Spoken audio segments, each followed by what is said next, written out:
You may write me down in history with your bitter, twisted lies. You may trod me in the very dirt, but still, like dust, I'll rise. Priyanka Chopra, our next speaker, is an embodiment of these lines by the American poet Maya Angelou. Her journey from a small Indian town to Hollywood is one of hope, resilience, and courage. Despite being at the top, Priyanka Chopra still believes that she is unfinished and has a lot to achieve. Asking her some deep and profound questions is Vinita Daura Nangia, author, columnist, and the director of the Times Literature Festival.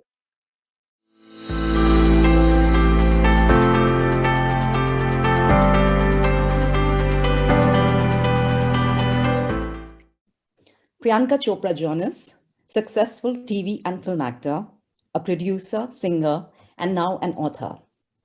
Named by Time magazine as one of the 100 most influential people in the world and recognized as one of Forbes' most powerful women, Priyanka is certainly an icon for all who dare to dream and for those who dare not, for all who tried and failed, and particularly those who never tried for fear of failure. She has done it all. She dreamt, she attempted, she feared, she overcame. She was rejected and then unexpectedly accepted. And how? A girl like us, and look at her now as she strides the globe. Was it destiny or carefully laid out plans? Her sheer grit, refusal to accept failure, or is there a formula to her amazing success story? You will find all these answers and more in her memoir, Unfinished, and some with us here today as Priyanka joins us for the Times Literature Festival 2021. Welcome, PC. It's wonderful to have you with us today. Thank you so much for having me, Nitana. Let's start by talking about the title of your book. I know you've probably tried to explain it to a lot of friends and people, but for us here, why Unfinished? Well, a couple of things. One, because I think all of us are eventually unfinished. We're all works in progress. It's a futile attempt if you try and finish yourself or complete yourself. Every day we change, every day we evolve. So that's one reason. Second, I feel like there's a lot I want to do in my life. There's a lot I want to hopefully have as I go forward. And the third was I felt like I've left a lot of things unfinished in my life and moved on when I felt like, they've not placed in where I was going. And it's okay to do that. So in multiple reasons why Unfinished made sense for me at this point in my life. It is. And I totally love the title because to me, there is far more beauty in something that is yet to be completed rather than in the complete picture, because then after that, what? So it's better to always be a little unfinished so that there's more scope for improvement and for better times ahead. So what did the writing of this book do for you, Priyanka? Because, whenever you're writing a memoir and you think back and you dig deep, I'm sure a lot of memories and a lot of issues that you had pushed to the back of your mind came forth. So at the end of this exercise, how did writing this book really help you?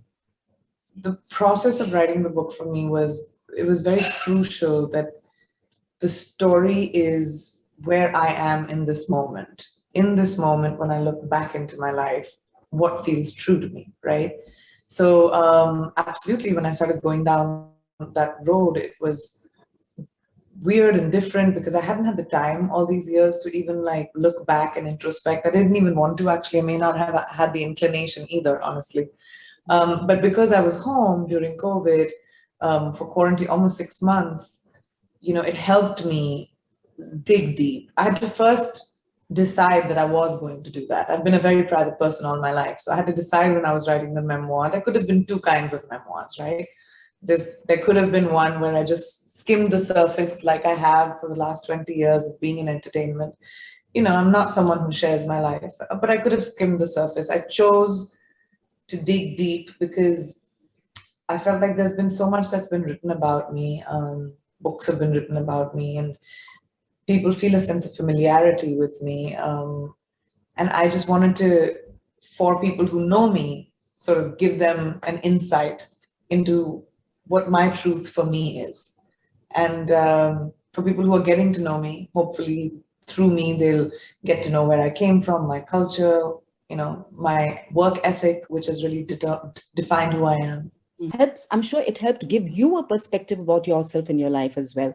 As you say very beautifully, and I read the whole book. I read it in one sitting through the night, and I finished it in one Oh, reading. thank you so much. Totally loved it. I did. And I enjoyed reading it. I find it a very honest book. And I find that it's a no holds barred, honest book where, like you say, that you followed the 90-10 principle, when 90% of your life you've revealed, but 10% you've kept back to yourself, and rightly so.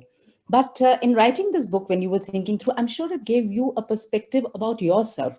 Did you discover a side to yourself, or a thought about yourself that you had not been aware of earlier prior to the writing of this book? Yes, I would say, without without trying to sound I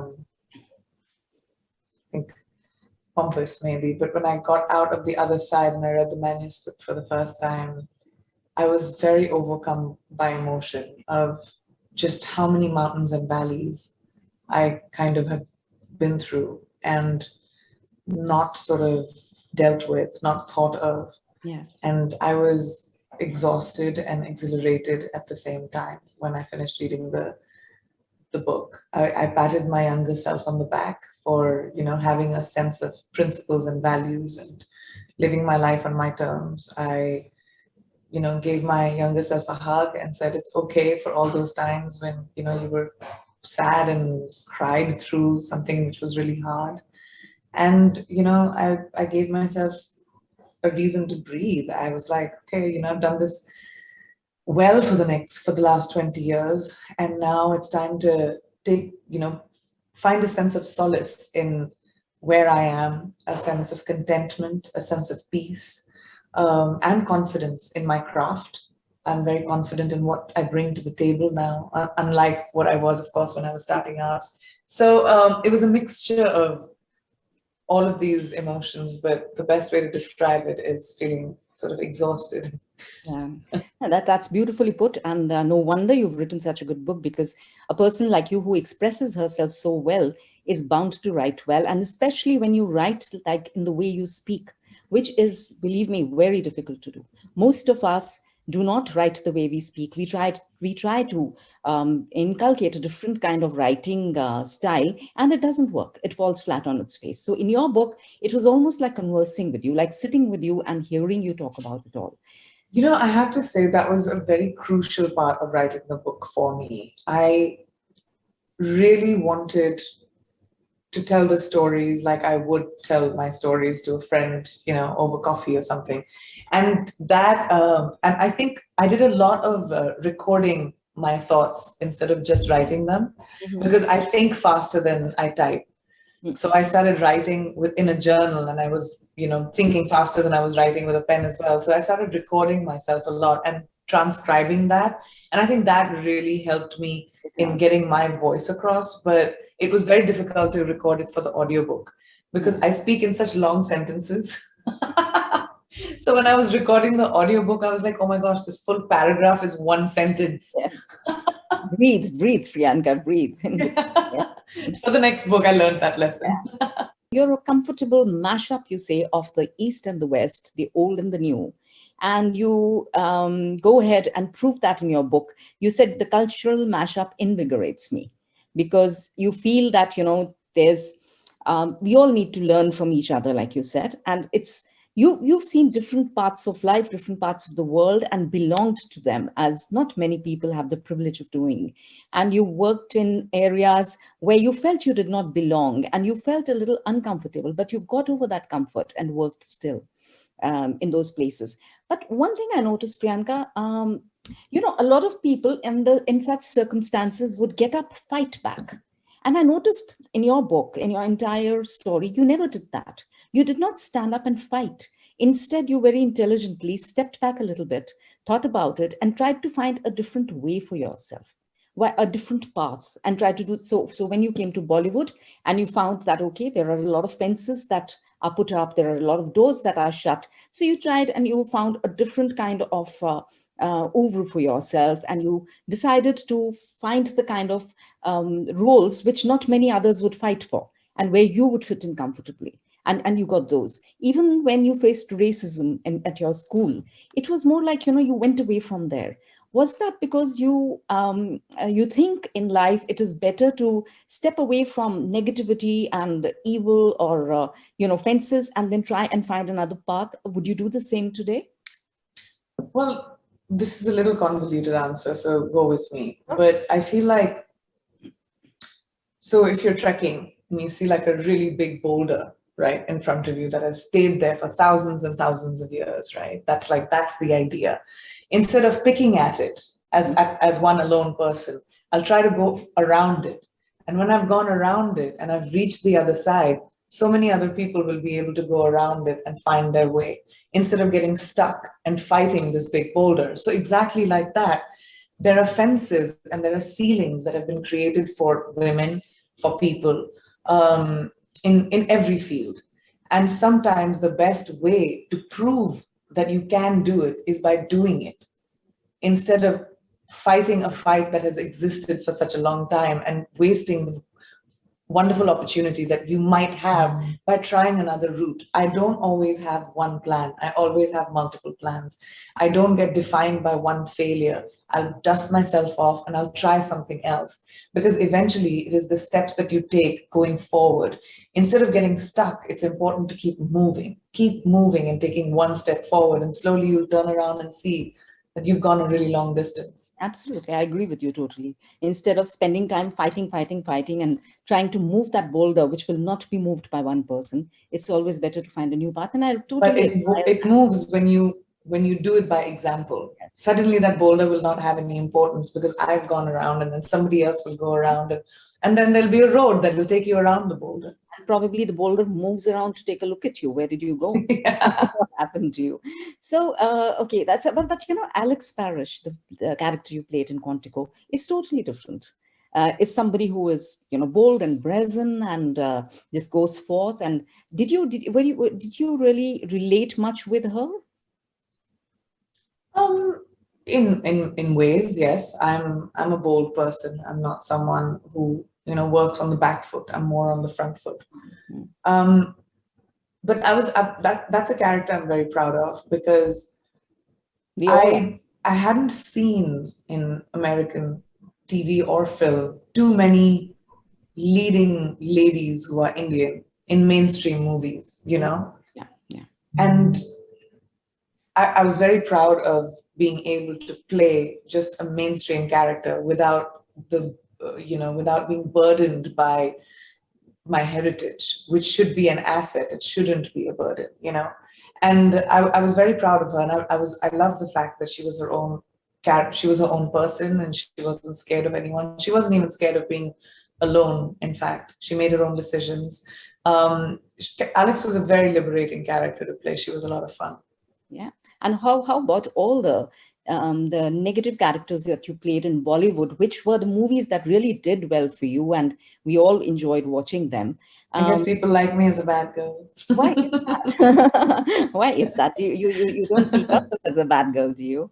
Do I see myself as a bad girl? Yes. Sometimes. Yeah. Nice. Everyone is good and bad sometimes. And it's interesting to be sometimes a bad girl within certain controls, I guess. So, like you yourself said that your life took various crazy turns all through.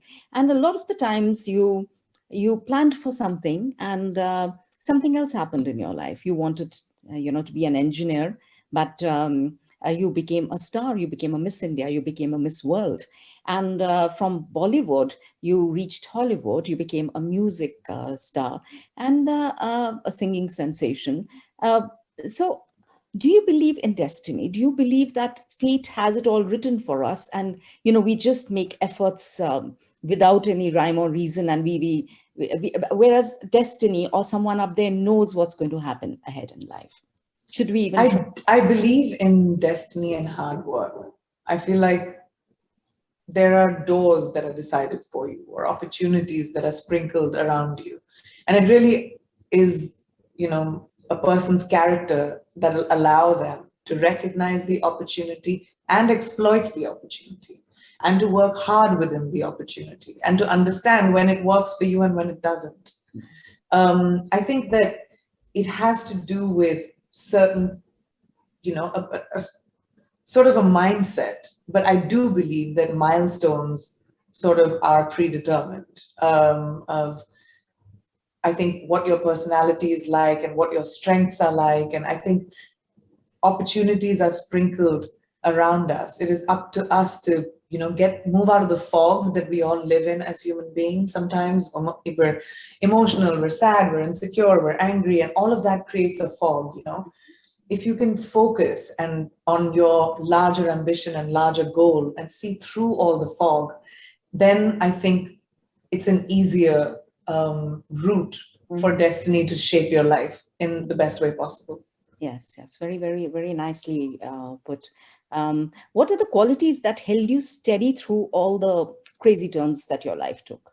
What qualities, My inherent family. qualities? Your family, yes. You talk a lot about your My family, family. values they taught you. Yes, in the book. Yeah. I feel like the one thing that my family definitely taught me was nothing can break you. You might feel like you're very close to broken, but you're self-sufficient enough that nothing can break you. Failures of any kind, rejection of any kind.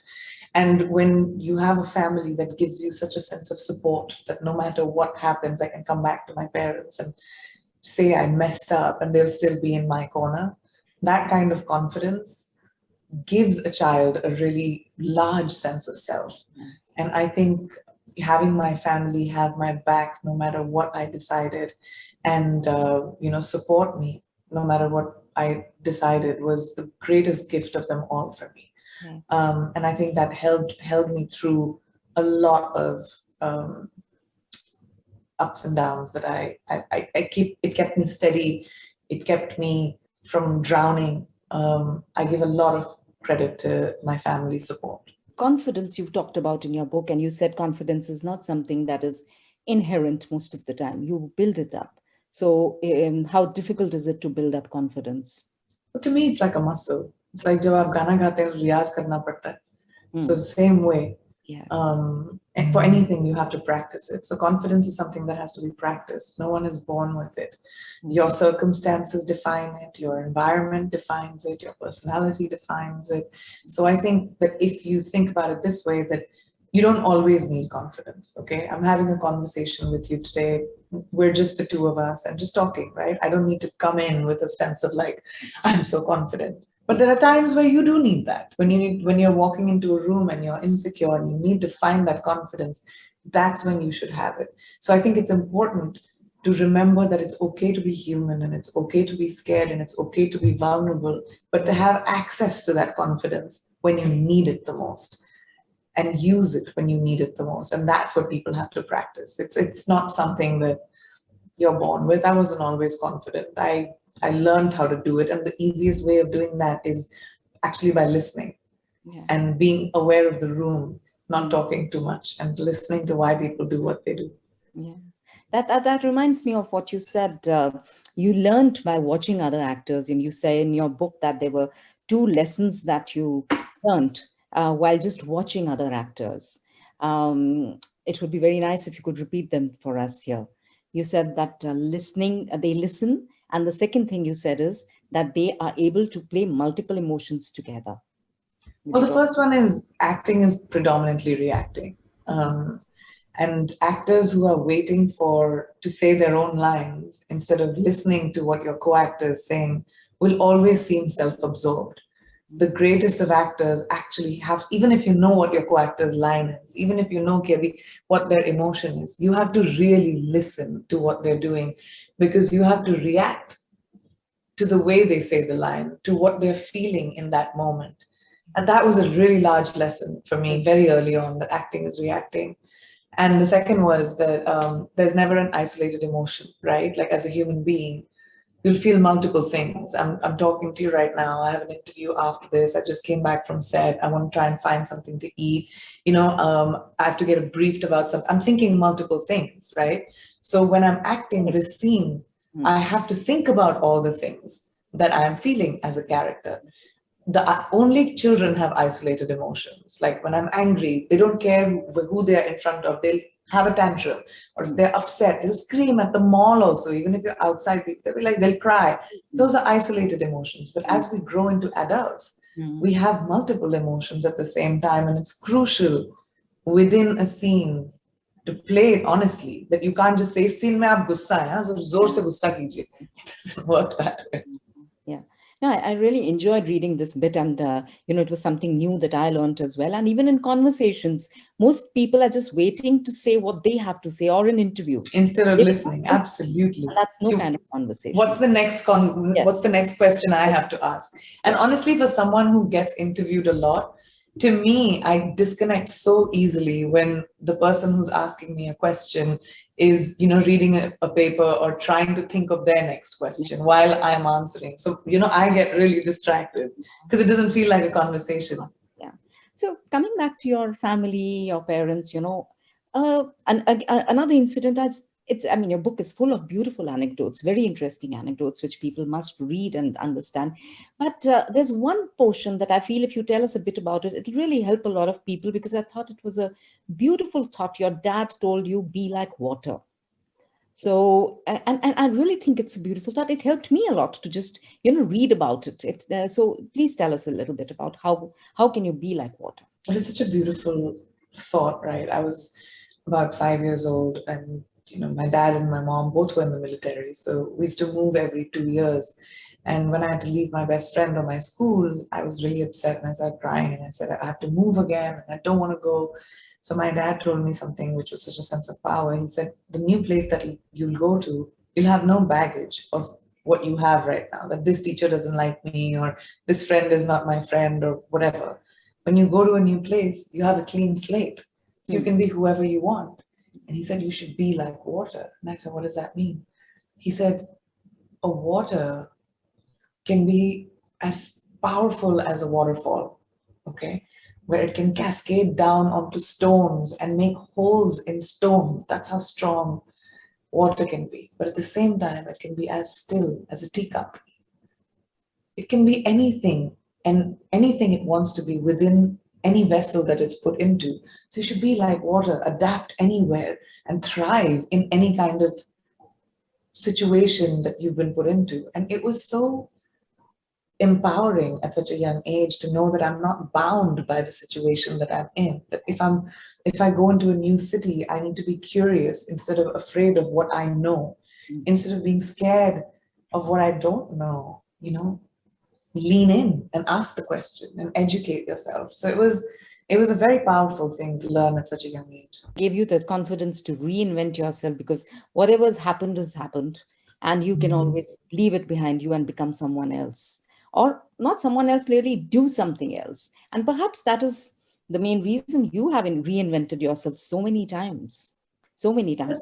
But I really think, ma'am, that evolution is the name of the game, right? We can't be the same people we were 5 years ago, 10 years ago. You have to keep changing, and you have to keep realizing that, all right, who am I in this time of my life? We can't be holding on to the truths of the past, because that's not true anymore. And if you don't evolve, you're going to be left behind. The difference between there are two ways of doing that, of moving on, of evolving. There are some people who will just wait for things to go bad, and they'll almost be pushed out of a situation into the next stage, and it happens very often. And then you don't do that. You don't wait to be pushed out of a situation. I've seen that you just jump into a new situation, and into a new invention, and into something else, and all. And so But I there's think it seems like that to yeah. people. I think mostly it seems like that. That Really. I am I'm the person who's choosing everything in my life, but it's not true. It's just like anybody else. There are times where I have waited till the last minute, and then finally understood that it's futile to wait. It's that difference, is when do you stop waiting for it to Knowing go your way? Yeah. I've spent a lot of time invested in things which I just are not working, and I just stay and I stay and I stay. But at some point you have to choose yourself. And like when I take my music, for example, I stayed, I tried it, but I had to recognize when it was not living up to my standards. And I could have spent a lot of time doing it, but I knew that, it was futile, and that's the difference. Yeah. So you do know the moment when you realize and accept that it's not working, and then you move on. So Acceptance is such a large part of life, whether it's dealing with grief, whether it's dealing with acceptance doesn't mean you accept something and you sit back and wait for somebody else to do it. Acceptance is a sense of closure. Acceptance is a sense of power, where you feel like this is a chapter I have turned in my life. This day is over. Tomorrow is another day. It's literally as simple as that. it requires Tomorrow is another day. strength. It requires a lot of strength and confidence. And faith. Yes, faith. Yes. I think faith in yourself. in the fact that in yourself, I Yes. think good things happen to good people. I'm a believer of that. If you wake up every morning just trying to be a good person, and it's not very difficult to be a good person. Yeah. No. I think, I really believe that. And it's an everyday thing. You try and make people who are around you, their lives easier. You try and live life with a sense of joy, and just try to do your work in the best way possible. And I think that's what will give you a sense of confidence and a sense of faith that this too shall pass. That's my mantra that I inherited from my parents. Yes. This too shall pass. There's nothing that's permanent in our lives. It's like change is the most constant thing. So where there will be an up, there will be a down. But where there is a down, there will be an up. There will be an up. Absolutely. Yeah, so true.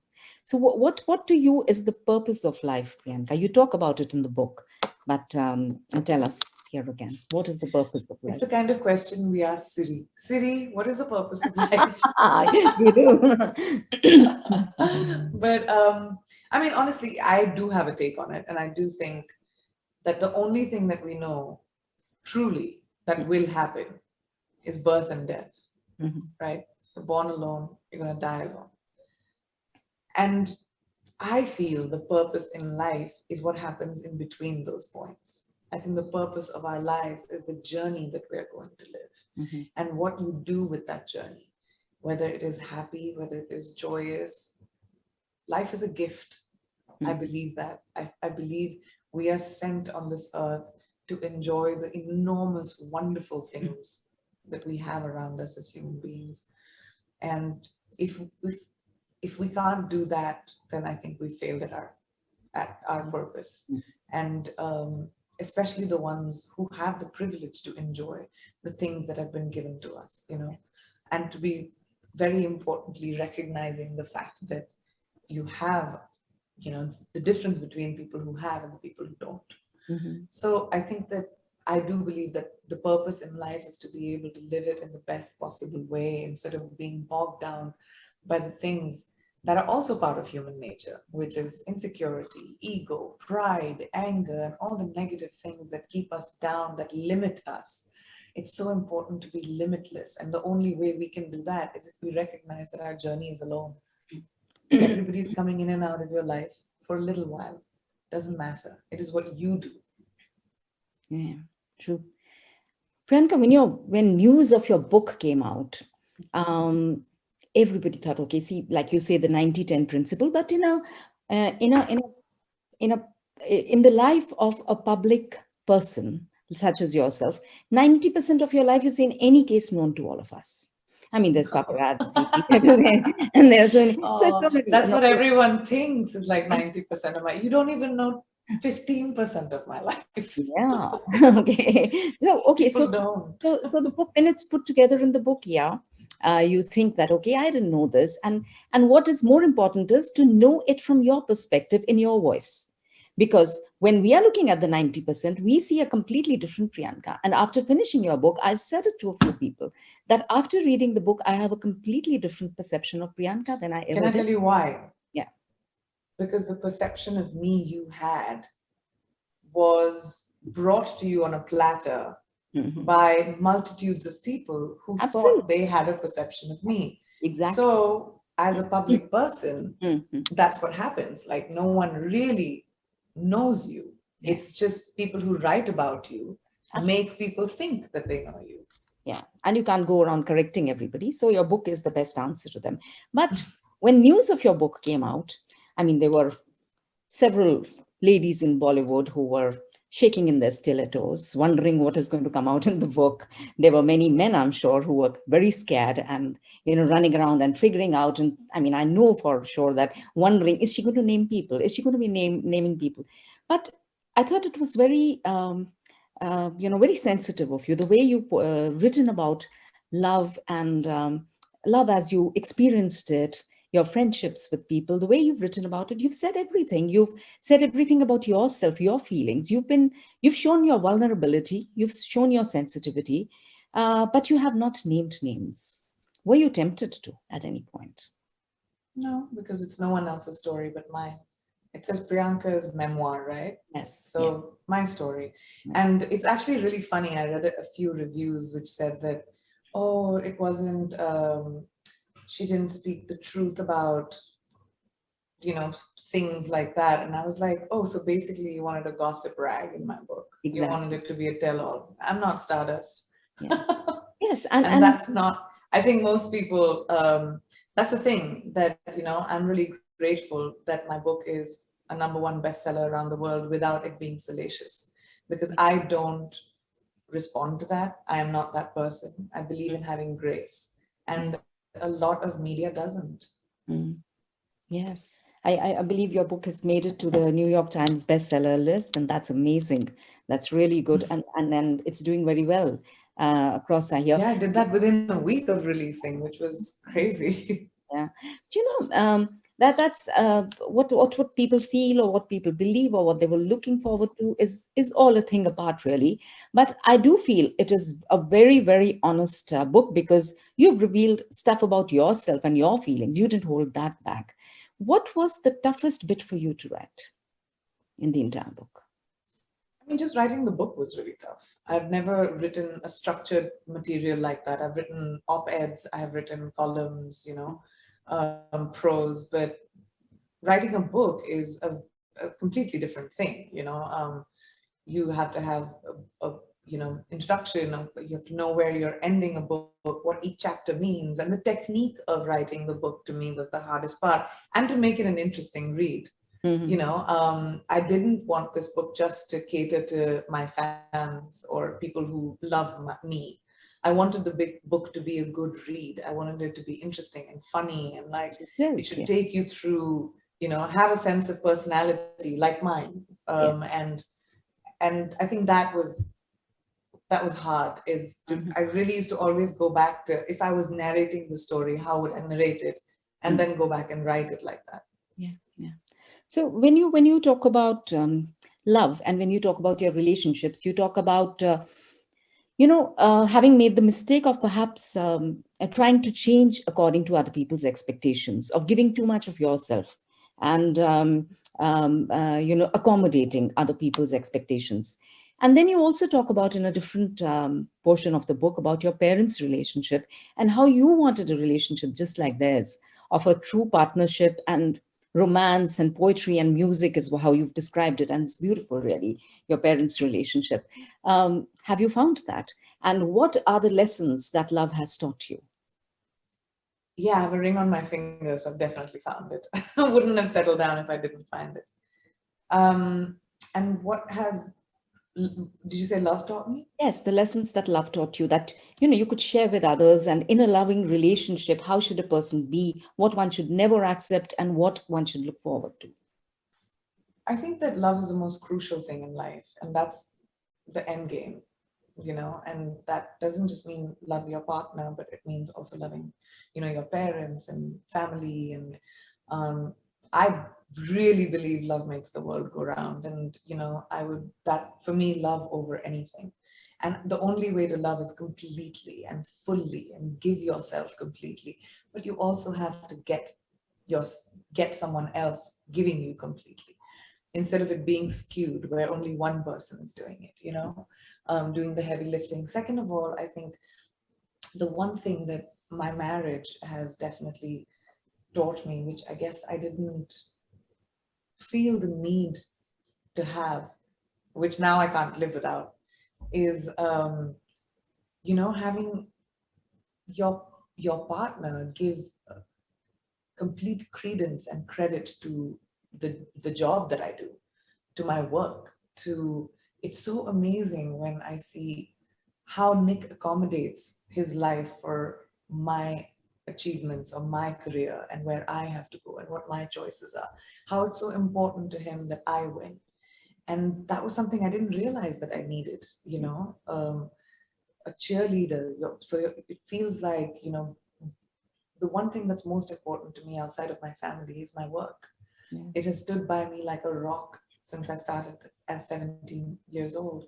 And I didn't realize that I needed my partner to understand the value of how much hard work that I've put into building this career on my back. And it's really wonderful to have a partner who appreciates that. Yeah, I can tell you that's very rare. And if you have it, it's beautiful. It's a It's blessing, wonderful. really. It is a blessing. Has been married being married to Nick changed you in some way as a person? And also, has it impacted your work, even in a positive manner? Has it? Your style of I work? think he has impacted me in a big way. I've become a lot calmer in life. Um, I would bite people's heads off if I get pissed off. Now I'm a little like, Yes. I'll be a little bit more calm. My Yeah. husband is a very calm person. He finds solutions. He's a diplomat, whereas I'm a mirchi like that. If I Mm. go off, I go off. A good combination, um, though. Yeah. yeah. So Balance out. I've become a little calmer, I have to Yeah. say. And um, I think within my work, yes, I learn from Nick a lot. He's an amazingly talented, creative person, and we bounce a lot of our work off of each other. Mhm. His ideas with me, my ideas with him, and then we develop things together. So having a creative partnership with your partner is amazing. I mean, my parents were both doctors, Yeah. and they used to both check in with each other about their work. They would both like say, "Oh, I'm planning on doing this. What do you think about that?" And I used to find that fascinating. So I'm Mm. so grateful that I married Yes, somebody for who's in that. my profession and understands, the creative ideas that I have maybe at dinner when we're talking. It's really Mm. wonderful. Yeah. You talk about having finally found your peace and finally being comfortable in your own skin. So do you feel you found your groove? Are you ready to totally strike roots now? Because your mom, like you said in the book, has called you a bit of a rolling stone. Um, but yes, I do detect, what you spoke about just now, a sort of sthirta, as you would call it, a terav, a calm that has descended on you. Have you, Priyanka, finally found your groove? I think I finally found my roots. It's Yeah. more like it. I always had a groove. Yeah. Okay. Yeah. And then there is also what comes through is the irrepressible naughty you. And I hope that is still alive. There is the incident of when you put a beetle into your poor father's ear and he had to go and get a surgery. And apart from that, there are, other incidents of the way you sometimes got annoyed at social media and people saying all kinds of things. And the manner in which you reacted to that, there's that irrepressible naughtiness in you. Does that stay alive? I mean, it's part of my nature, but I'm I play. I like playing. I like having fun in everything that I do, in the way I speak, in the way I am. Obviously, putting the beetle in my dad's ear was fun for me, not for him. Yeah, not for him. I enjoyed it. Yeah. Well, I hope that's changed. Otherwise, Nick may be in for some trouble. It changed after that moment, after I was Okay. sent to boarding school because of it. So, is there any Bollywood movie of yours that Nick has watched or loves watching again and again? We both didn't know very much about each other's careers. So after we got married, we did sort of show and tell. He showed me his earlier music and work, and I showed him a few of my movies. But Nick loves Dil Dhadakne Do. He's watched it multiple Yeah. times. Okay. All right. Um, That's nice. yeah, And and he's a big does he fan. understand any Hindi at all? Yes, I've told most people who know Nick don't speak in Hindi in front of him. He picks up. He's a very astute man. He Okay. picks up everything. All right. So I must tell you that the my most favorite part of your book is the last chapter. Is the part in which you describe the inner landscapes of your future, like different rooms in a home. You talk about how it is a space that inspires creativity and risk taking. You talk about bold strokes, and you talk about touches of edginess, which, you describe your own character so well, and you put it so poetically. It's poetic, and you do write poetry as well, I think. I So do. I used to write poetry a lot, but that's also my favorite form of reading. Whenever I read a book, I love reading books that are poetic, visual. I'm a performance artist as an yeah. actor, so I needed the book to have a visual quality so that the reader feels transported into my memory. Mhm. So I'm really glad you picked up on that. Yes, it's beautiful, Priyanka. It's been wonderful talking to you, and it's wonderful to see how you have expressed your oof, your inner creativity through so many media, through films, through writing, through poetry, through music, and now also producing films. It's wonderful to see somebody giving such free vent to their creativity and having people around them who are supporting their creative self, and the whole combination is beautiful. You and a wonderful book, which I will urge everyone to read. Congratulations, and thank you so much for this interaction. Thank you so much for having me. Thank you.